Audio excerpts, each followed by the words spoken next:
Safer and more efficient highways. Investments that ensure productivity gains to various sectors of the country's economy.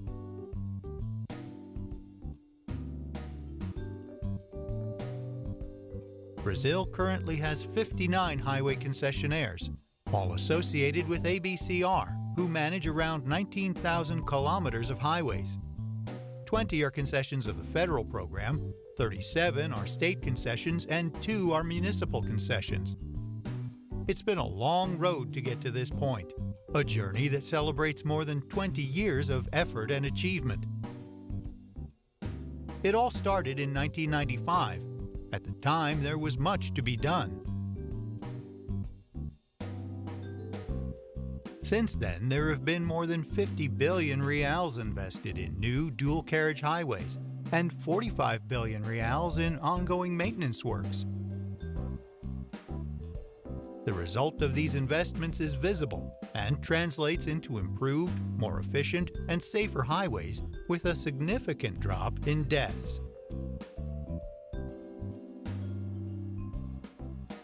Proof that we are on the right track is the latest CNT, National Transport Confederation, highway research. The research shows that the country's best highways are in the hands of the private sector. Much has already been done in recent decades, and the work on privately owned highways is continuing the need to construct and maintain. The concession highways differentiate increasingly the excellence of the service provided to users, and they always invest.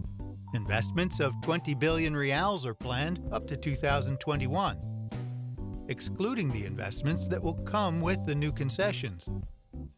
Yet there is something that makes all the difference: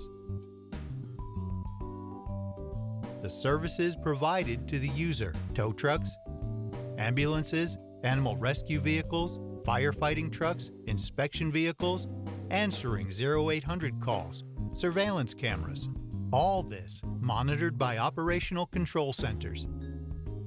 Over the course of these 20 years, there were more than 2 million users and 29 million vehicles attended to on concession highways. There were more than 90,000 kilometers of signaling, 700 new or renovated walkways, and a reduction of 23% in the number of deaths over the past 5 years. These positive results are possible when the concession of highways takes place in an environment where there is a balance of forces between all agents: government, users, well-constituted concessionaires, and autonomous regulatory agencies that respect the contracts. We know that a concession project requires a high initial investment, and over time these values are balanced through the payment of fees. Any unilateral change by one of the agents involved that modifies the contract and changes the cash flow may derail a concession that was operating well. Unforeseen toll rate exemptions often result in increased tolls for other users. In other words, the benefit of a few users ends up affecting the lives of all. There is still a long way to go. But for Brazilians, there is no doubt about the efficiency of the model of concessions. Users benefit with safer highways, and the government benefits as it needs investment in the infrastructure of the country.